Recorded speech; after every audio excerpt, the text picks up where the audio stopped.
إن الحمد لله نحمده ونستعينه ونستهديه ونستغفره ونتوب إليه ونعوذ بالله من شرور أنفسنا وسيئات أعمالنا من يهده الله فلا مضل له ومن يضلل فلا هادي له وأشهد أن لا إله إلا الله وحده لا شريك له وأشهد أن محمدا عبده ورسوله ثم أما بعد. Few months ago, I was invited to go and speak in a fundraising dinner in Houston for one of the Islamic charitable organizations. And because I know myself, and I think even the brothers who are listening to me right now in Houston, they know that I was there in that dinner, but I didn't know exactly how much I really suffered to get into that plane. So I had a kind of tight schedule, being an imam, and your community always demanded that you need to give the khutbah before you leave.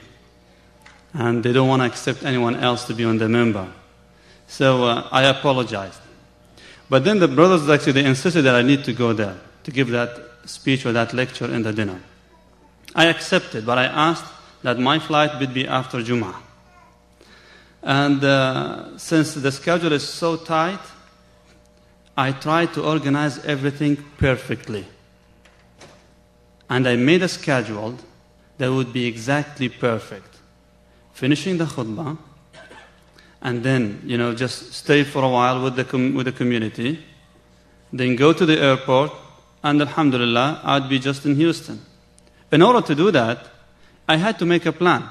And even I calculated the minutes. I would say, at that time, I have to finish the khutbah. At that time, I have to, stay for a while with the people, and then at that exact moment, I have to be in the car going to the airport and so on. And it sounds to be, alhamdulillah, so beautiful and so easy for me. So I have everything planned and everything on schedule. Because the flight was just about an hour and a half after the khutbah is done. So I had only 1 hour to move from the masjid to the airport and then to Houston. There, I packed everything a night before I moved, to Houston. I reviewed my schedule again, and Bismillah, went to bed, prepared myself for Salatul Jumu'ah. After finishing the khutbah, I went out with the brothers for a while. I didn't want the community to feel that I'm leaving. So you just go and shake hands over here and say salam over there and so on. And then after a while, when it was time for me to go to the airport, I said to the brother, Bismillah, let's go. So we went. And there on the way, the brother, Jazakallah khair, he said, I'm going to take you to a shortcut inshallah to save time. Now that shortcut, it was really shortcut on miles. It means if you count, the miles, it would be a shortcut. But it cost us more time to lose, on the way to the airport. That I started becoming worried a little bit about my schedule. I was actually behind on my schedule. I said, you know what? You have to hurry up a little bit. So we arrived, alhamdulillah rabbil alameen, and I felt relaxed a little bit because we had about 45 minutes until takeoff time. And the El Paso airport is not a big, actually, airport. So I thought in 45 minutes would be more than enough. The minute, when I arrived, of course, at my airport right now, the minute I stepped into the airport, I immediately became nervous. Because I saw lines I was not expecting. Because usually you don't find, those lines going to Houston at that time. And now, I had all those lines, and they're all going to Houston. So I was really nervous. And I started thinking, subhanAllah, what went wrong? And I said, maybe it's just that shortcut that I tried, to save time on it. I wasted the time. I went online, and I was looking on my watch. And I thought, subhanAllah, the time is passing so quickly. And we're barely moving. It's just crawling. And I was looking at the airline attendants and looking at the people. It seems that everybody is careless. Nobody cares that I have to go to Houston. And then when I arrived and I checked I asked myself a question. Why did I have even to carry this luggage with me? This bag with me? So I just checked in my bag, got my boarding ticket in less than 5 minutes, and immediately I went, of course, to the screening area. I looked at my watch. I had about 25 minutes left to take off. So alhamdulillah. then alhamdulillah, it's going to be okay. I'm still back on schedule. I arrived at the screening area. And again, after I was relieved, I felt butterflies in my stomach. Because there were longer even lines than those that I have seen there in the check-in area. So I thought, that's it. I'm done. Like saying, I'm doomed. There is no way. I lost. I missed the aeroplane. And I was standing there, looking around. Every 1 second, I would look back again to my watch. It's going even faster than usual. And even I started thinking about my schedule. What I have done wrong? I started looking at my schedule. I said, subhanAllah, but everything seems to be perfect for me. I thought I made a smart plan. At least, to save time and just to arrive on time. Then, when I couldn't find any mistake in my plan, at least in my assumption, I started blaming everybody around me, saying it must be the brother who took me to the airport. Subhanallah, if I just, those people, they don't move fast. Those guys over there, they're doing a lousy job. But these people, blaming everyone except myself. Then I realized that the fact that I need really to blame first myself. I said, maybe I shouldn't carry with me that bag. If I just didn't have anything, any burden, I would just go and make a self, check in, and that's it. I'll be on board.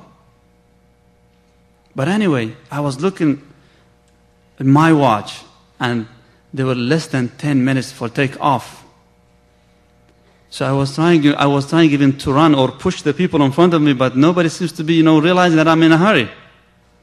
Until I passed, the checkpoint, and then I looked back to my watch, less than 4 minutes for takeoff.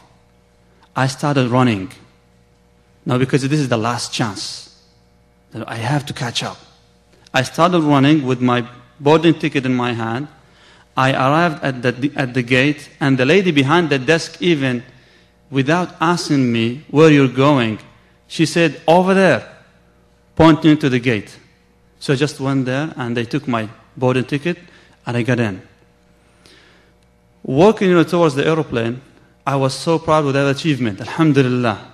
I got in there, and I was so proud of that achievement that even the embarrassment that I have from the faces of the people, everybody's looking at me, so this is the guy who's, delaying the flight and so on.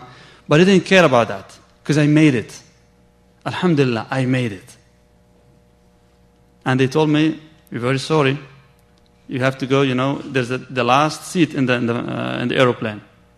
And I didn't even mind, that's fine. The last one, at least I made it. And it was literally the last one. It was the last one in the back of the plane. And because I was so happy that I made it actually on the plane, we just went off and going to Houston.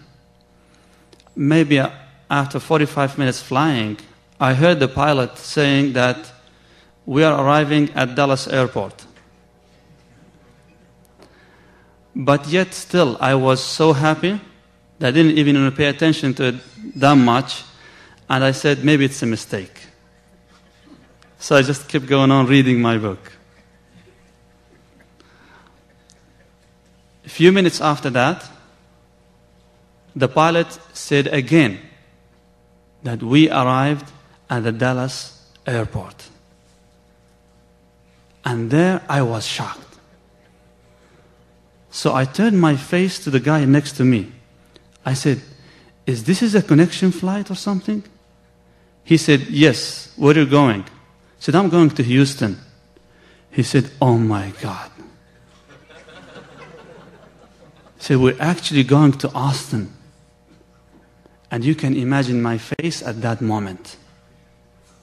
I was shocked, and the guy was, just with wide eyes, saying, and then when he saw my face, actually even at that moment, for those few seconds, I had that, that trail of images coming into my face. What went wrong in my life? And what really went wrong in my schedule? That I didn't know and didn't realize that I was going at the right airport. Then when the man, he saw me that way, he said, No, I'm just kidding. Actually, we're going to Houston. And there, just there, I felt the comfort and the relief.